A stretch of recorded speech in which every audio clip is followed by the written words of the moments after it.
हर हर महादेव मैया पार्वती भवानी की जय। आज शक्ति जगदम्बा की जय। ऊपर भगवान नीचे धरती माता की जय। आइए दोस्तों, प्यारा सा एक भजन लाए हैं, चर्चा लाए हैं, आप लोग सुनिए। और चैनल पर नए हैं तो कमेंट करिए और लाइक करिए, सब्सक्राइब करिए। आइए। एक जानी दू पति पत्नी रहे लो, तो दू पति पत्नी रहे लो, तो 5 गो लड़का रहे। 5 गो लड़का रहे तो उनकर पति शराबी रहल, बहुत शराबी रहल। 5 गो लड़का रहे, बहुत शराबी रहलन। तो बेचारा का कैलन कि गांव नगर में उधार बहुत लोग से खैलन, बहुत लोग से उधार खैलन। ऐसा एको गांव बाकी ना रहे कि माने उधार ना ले लो। बहुत कर्जा ले रहलन, बहुत कर्जा से पूरा लद कर देले रहलन बाल बच्चा पत्नी के। आ सब ले लेके आ दारू पी गरलन, अपना मतलब कि होश में मिटा दिल। बेचारा का कैलन कि ओकरा बाद में बाहर भाग गइलन। बाहर गइलन तो उ जल्दी आवे के नाम ना लेस। बाहर गइलन तो जल्दी आवे के नाम ना लेस। आ उनकर पत्नी जो रही उ महादेव के शिव भक्त रही हैं। बिना एक दिन पूजा पाठ कैले, बिना गुरु के आराधना कैले, बिना गुरु के सेवा कैले एक दिन खाना ना खास, अपने ना जास, अपना बाल बच्चा के भेजस, लेकिन गुरु के बिना कृपा उनका मिले वो खाना ना खास। एक दिन के बात हो कि बेचारी के बहुत मजबूर रहे, उनकर पति पैसा कौड़ी ना भेजस, 5 गो लड़का, बेचारी खाइला पर आफत रहस हैं। तो उनकर पति पैसा कौड़ी ना भेजलन, बेचारी नून पर दुलम रही। एक दिन के बात है कि गईली गुरु जी के मंदिर में, गईली पूजा करे बेचारी। तो गईली तो पूजा करते समय बेचारी के पैर बिछिल गए आ गिर गईली। जब गिर गईली तो उनका पैर बिछिल गए, गिर गईली। आ गिरला का बाद में उनका होश हवास मतलब कि कुछ भी ना रहे, मुँह से उनका आवाज़ तक ना निकले। उनकर अंदर के फटी टूट गए। अंदर के जब उनकर फटी टूट गए, अब तब बेचारी बाप दादा करते अली मंदिर से। अला का बाद में अली, अब तो 1 रुपया ना रहे कि दावा करावस, सुई करावस, चाहे कुछ भी करस। रोज बेचारी बाप दादा चिल्लास, रोज चिल्लास, लेकिन पूजा कैल ना छोड़स हैं।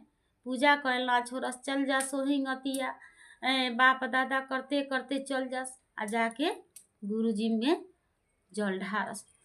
उनकर माई कहली, एक दिन के बात है कि उनकर माई कहली कि चलो हम दावा करा देतानी, हम एक सारा करा देतानी हैं, निमन हो जाएबू। कहिया ले बाप दादा करबू चिलैबू।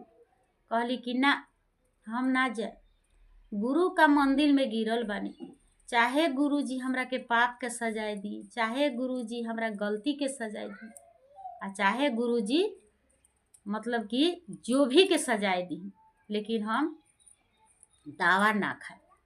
गुरु जी के मंदिर में गिरल बानी आ गुरु जी के निमन करे के बा, चाहे गुरु जी जैसे निमन करे हैं।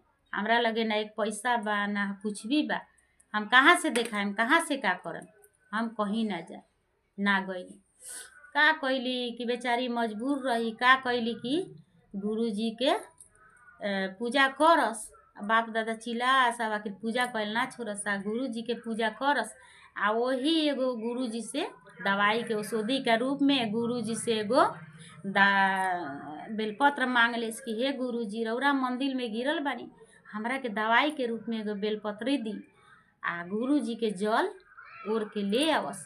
आ का करस कि बेलपत्री चबा लेस। आ चबावला के बाद में का करस कि जल पी जास।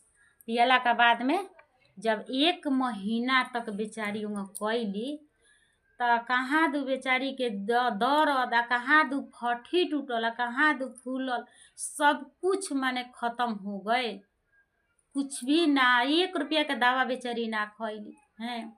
आ ओकरा बाद में का कैली कि अपन जब निमन हो गईली तो सब शिष्या बहन लोग के बतावे लगली। सब गुरु बहन जितना गुरु के शिष्य रहे लो सब लोग के बतावे लगली कि देखी लो गुरु बहन, गुरु जी में इतना शक्ति बा, इतना भक्ति में शक्ति बा कि पति छोड़ दी, बेटा छोड़ दी, दुनिया संसार छोड़ दी, लेकिन गुरु जी में इतना शक्ति बा कि गुरुजी ना छोड़े, वहाँ के आसरा धैले रही लो आ वहाँ के चरण में जे गिरल रही, वहाँ के एक लोटा जल ढारत रही तो गुरुजी कभी ना छोड़े।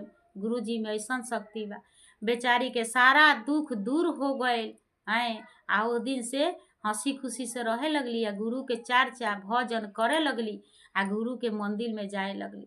तो प्रेम से बोली हर हर महादेव। हे गुरुजी सब पंच के दुख छोड़ाई, ओकरा पीछे हमरो छोड़ाई हे गुरुजी।